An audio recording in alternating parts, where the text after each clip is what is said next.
जैसे को तैसा। गोलू एक किसान है जो एक गांव में रहता है। गोलू कभी स्कूल नहीं गया, लेकिन वह बहुत होशियार है। पिछले वर्ष की तुलना में अब की बार उन्हें अधिक फसल उत्पादन हुआ।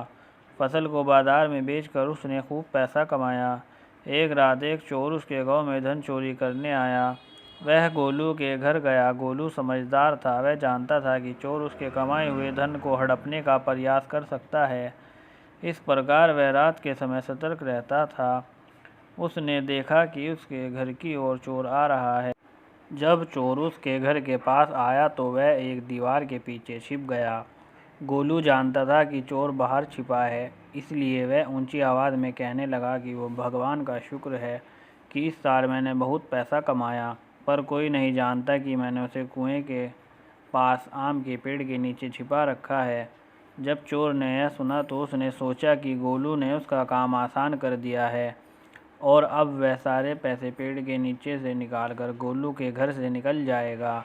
गोलू ने यह सब देखा और राहत की सांस ली कि अब उसकी संपत्ति सुरक्षित है। जब चोर कुएं पर पहुंचा तो उसने देखा कि आम के पेड़ से कुछ लटका हुआ है।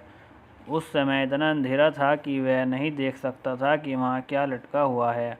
उसने सोचा कि यह गोलू की कमाई का गट्टर होगा। वह जल्दी से पेड़ पर चढ़ गया और पैसों की गठरी पकड़ ली, लेकिन उसने पाया कि यह पैसे का बंडल नहीं था, बल्कि वह मधुमक्खी का छत्ता पकड़े हुए था।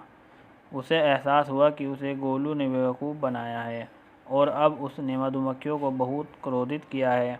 वह वहाँ से चला गया और भाग गया और फिर कभी वापस नहीं आया। गोलू अब एक अमीर किसान है। दोस्तों, हमारी इस तरह की कहानी को सुनने के लिए हमारे चैनल को लाइक, शेयर, सब्सक्राइब ज़रूर कीजिएगा। शुक्रिया।